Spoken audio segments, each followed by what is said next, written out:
Buenos días. Esta semana vamos a trabajar en Historia Universal, el humanismo y renacimiento, tema 11.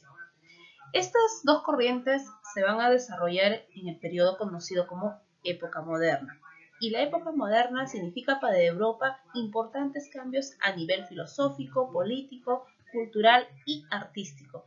Particularmente en su ordenamiento político, el fenómeno más destacado fue el surgimiento del Estado moderno, un territorio con fronteras determinadas, un gobierno común y un sentimiento de identificación cultural y nacional de sus habitantes.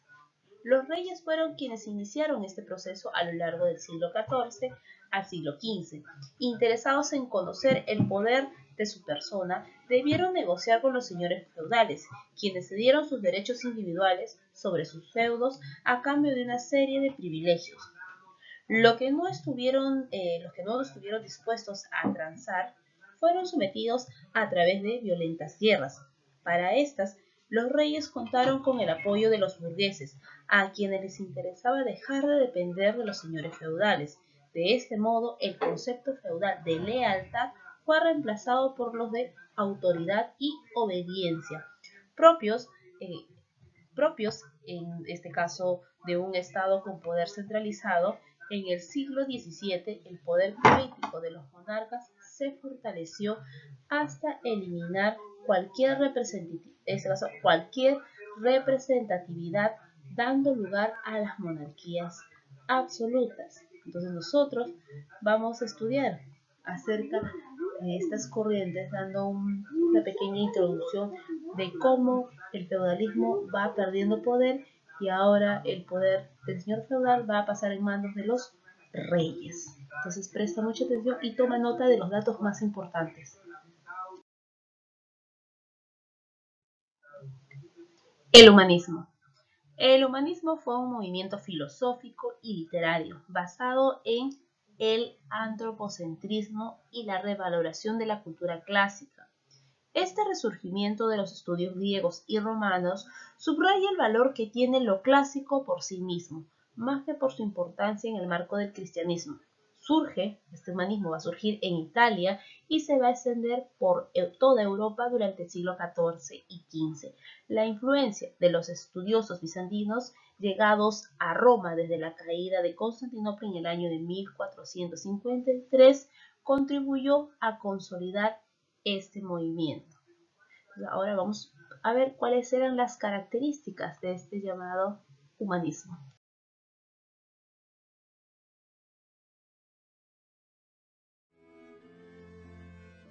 La forma de pensamiento dominante durante el Renacimiento se conoce como humanismo, un movimiento inspirado en la antigüedad griega que consideraba al hombre como un ser libre y encaminado al bien. Su influencia se manifestó en la literatura, la pintura, el pensamiento político, la teología y la educación. El poeta Francesco Petrarca ha sido considerado como el padre del humanismo. Dedicó gran parte de su vida al estudio del mundo antiguo y algunas de sus obras impactaron en todas las artes. Por su parte, Dante Alighieri, en su Divina Comedia, retrató y criticó a la sociedad de su época. Y finalmente, Giovanni Boccaccio, en su Decamerón, recogió cuentos donde se expresaba buena parte del gusto por la vida y por la sensualidad. El movimiento se vio fortalecido con la presencia de los estudiosos bizantinos y la creación de la Academia Platónica en Florencia. Uno de los más importantes difusores del humanismo fue Erasmo de Róterdam, cuyo pensamiento influyó en casi toda Europa, y aún la escritura de Miguel de Cervantes, el autor de El Quijote de la Mancha. Tomás Moro fue otro de estos pensadores cuya obra, La Utopía, criticaba los valores de su época. Y claro, no hay que olvidar a William Shakespeare, a quien debemos una galería de maravillosas y muy humanas creaciones como Hamlet y Romeo y Julieta.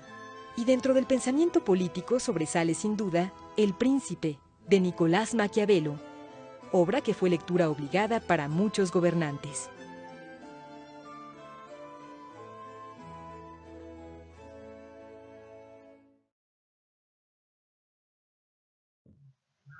Las características del humanismo. Primera característica, el antropocentrismo, pues sitió, en este caso, al ser humano en el centro de la reflexión, convirtiéndolo en el nuevo objeto de estudio. La frase del filósofo griego de la antigüedad Protágoras, el hombre es la medida de todas las cosas, resume bien el ideal del humanismo. Segunda característica, la revaloración de la cultura clásica. Los humanistas consideraban que el pasado grecolatino era la perfección en materia de creación humana y pensaba encontrar en ellos los elementos que les permitieran contemplar el mundo que los rodeaba y a sí mismo. Por último, el uso de la razón por encima de la fe, asumiendo una actitud crítica contra el pensamiento medieval, principalmente escolástico. Estas ideas, ¿cómo se van a difundir estas ideas humanistas? En la difusión de las ideas humanistas jugaron un papel importante las academias, como Florencia y Roma, donde se reúnen los estudiosos más importantes para intercambiar diferentes ideas. Otros vehículos fueron las universidades, como la de Alcalá en España, la Universidad de Lovaina en Bélgica.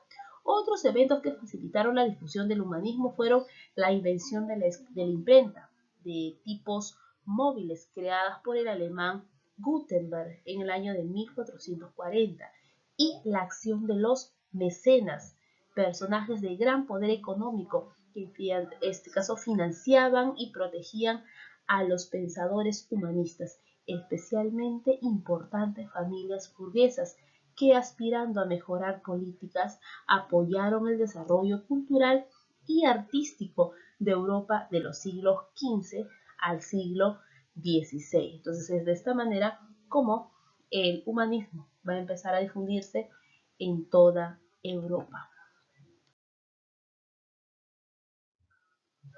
Hablaremos entonces ahora acerca de los precursores del humanismo. Tenemos a Dante Alighieri. Su obra maestra, ustedes ya lo conocen, es la Divina Comedia. Es una de las obras fundamentales de la transición del pensamiento medieval al Renacimiento. Perteneció a la facción de los güelfos, que son defensores de la autoridad papal, participando activamente en las luchas políticas de su tiempo, por la cual fue desterrado de su ciudad natal, Florencia. Tenemos también a otro precursor, Francisco Petrarca, considerado como el padre del humanismo. Fue un investigador incansable de los manuscritos antiguos, intentando armonizar el legado grecolatino con las ideas del cristianismo. Entre sus obras destacan El Cancionero y África. Y por último, el último representante es Giovanni Boccaccio. Compartió el interés por el conocimiento de los textos antiguos y su profundo deseo de conocer las fuentes originales.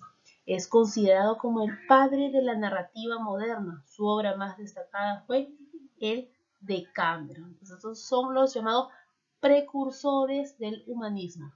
Hay que hacer un pequeño feedback.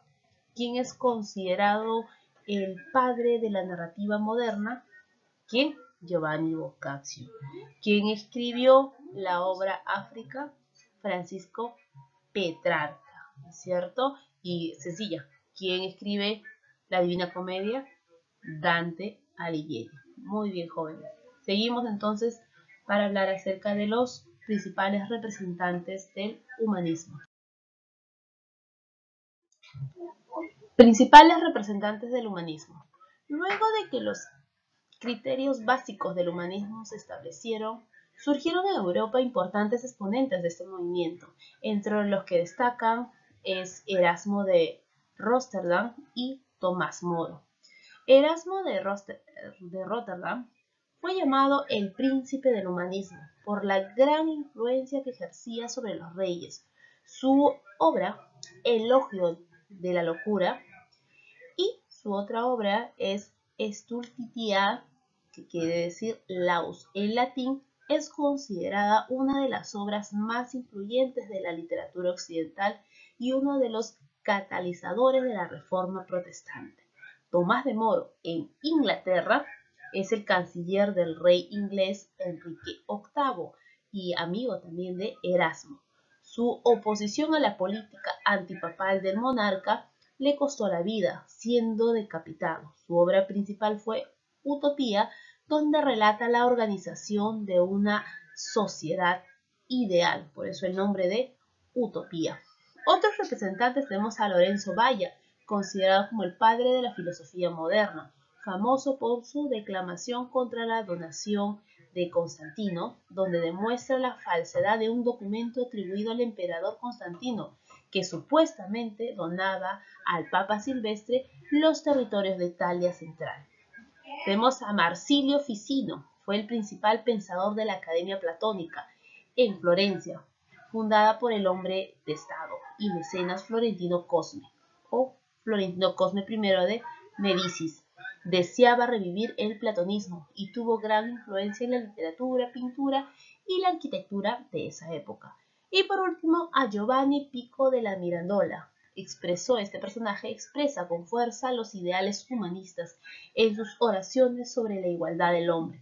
En España, los humanistas más destacados fueron Antonio de Nebrija, Juan Luis Vives, y sobre Nebrija es donde vamos a indicar que va a participar en la elaboración de la Biblia políglota y su obra principal fue la primera gramática castellana. Y sobre Vives, o de Juan Luis Vives, por su parte escribe sobre filosofía, teología, moral y pedagogía. Destaca su obra Instrucción de la mujer cristiana. Entonces estos vienen a ser los principales representantes de esta corriente llamada humanismo. El Renacimiento.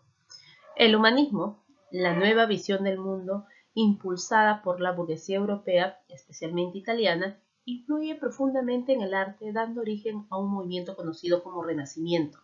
Este vocablo proviene del latín renascere, que quiere decir renacer, en referencia a su principal característica, el renacer de la cultura clásica, es decir, la renovación de las manifestaciones culturales greco-romanas, expresadas en la arquitectura, la escultura y la pintura europea del siglo XV y el siglo XVI. Los factores que contribuyen al surgimiento del Renacimiento. Italia, como vemos aquí en nuestra imagen, toda Italia va a ser la cuna del Renacimiento. El desarrollo artístico se concentró en las ciudades como Florencia y Roma. Vamos a señalar aquí para que no nos olvidemos. Aquí en Florencia y en Roma es donde se va a concentrar este desarrollo artístico. Y no dejar de lado a Venecia, que estaba aquí. En estas tres ciudades va a darse el desarrollo artístico. Los factores que contribuyen a que la península itálica fuera el escenario principal de este movimiento artístico y cultural fueron, ¿por qué se desarrolló en Italia y por qué no se desarrolló en España, en Francia, en Alemania? Vamos a ver qué características tenía Italia en esa época. El desarrollo mercantil y manufacturero de estas ciudades impulsó el arte. Además, el comercio permitía un intenso intercambio cultural entre las ciudades italianas y el Oriente. Italia, como el centro del Imperio Romano, conservaba monumentos y documentos que posibilitaban la supervivencia de la tradición y la cultura latina. La influencia de los pensadores humanistas que revaloran la cultura clásica. La acción de los mecenas, destacando a la familia como los Medici de Florencia y los Sforza de Milán, pontífices también como el pontífice León X y Julio II, y monarcas como Francisco I de Francia. Entonces, estos son los cuatro factores que van a originar que esta corriente surja en Italia.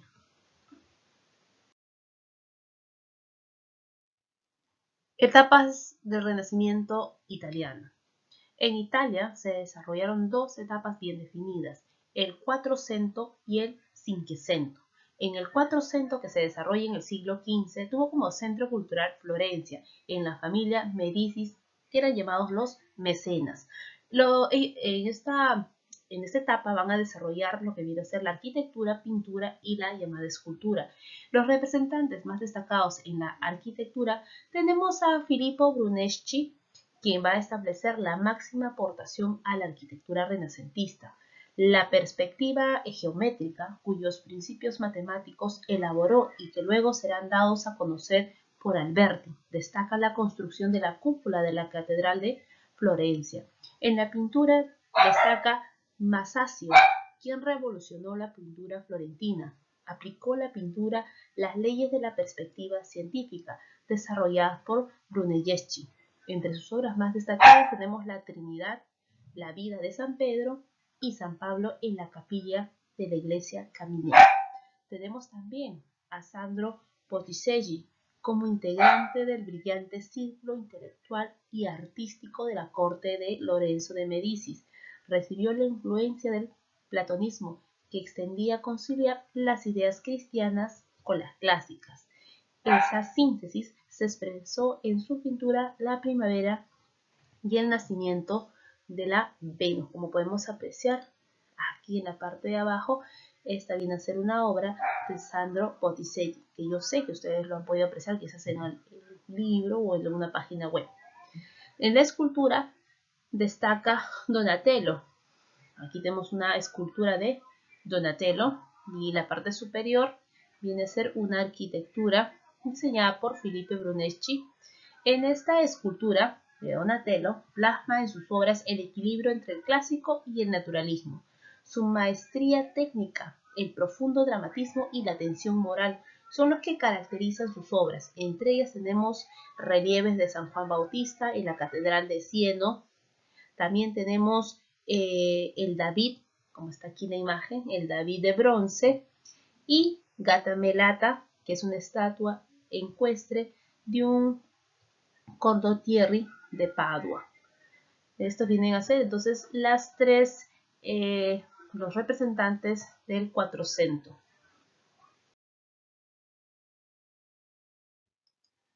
En el Cinquecento, que se va a desarrollar en el siglo XVI, su centro cultural va a ser Roma, atraídos por la construcción de la nueva Basílica de San Pedro del Vaticano. Esta Basílica de San Pedro, iniciada con los planos de Bramante, la obra fue concebida como la síntesis de la antigüedad clásica y del cristianismo. El deseo de Bramante era difundir un solo edificio, la cúpula del Panteón de la Basílica de Constantino. La muerte de Bramante hizo que otros arquitectos continuaran con la obra, entre ellos el gran Rafael y Miguel Ángel, a los que se debe la inmensa cúpula que da fisonomía a toda la ciudad. De los principales representantes tenemos a la denominada trilogía. ¿Quiénes son la trilogía? Muy fácil. Tenemos a Leonardo da Vinci, quien es precursor de la aviación, de la navegación submarina, de la mecánica. Llevó a cabo importantes estudios e investigaciones en el campo de la anatomía, la fisiología y la química.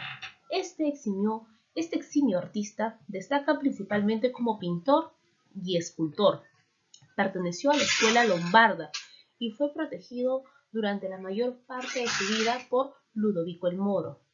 Entre sus obras pictóricas, podríamos decir, destaca la última cena, como está aquí en la parte superior, la última cena y la famosa Gioconda. También tenemos entre sus numerosos inventos, también podemos mencionar el helicóptero, el paracaídas, la máquina voladora, el cañón a vapor, etc., ¿no? Tiene infinidad de inventos que ha desarrollado. O sea, no solo destacó Leonardo da Vinci en lo que viene a ser la pintura, en diferentes otras actividades. Tenemos también a Miguel Ángel. ¿Qué es lo que hizo Miguel Ángel? Pues destacó como escultor, pintor, arquitecto e ingeniero. Fue además un excelente poeta y profundo conocedor de la música, la anatomía y la matemática. Fue protegido por Lorenzo de Medicis.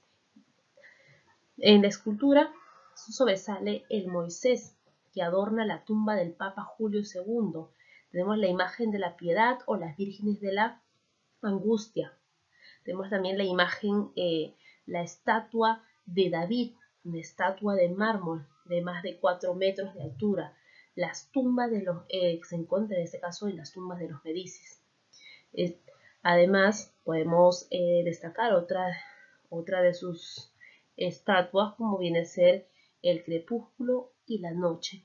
En las pinturas, por encargo del Papa Julio II, pintó inmensos frescos conocidos como el llamado Juicio Final en la Capilla Sixtina en Roma.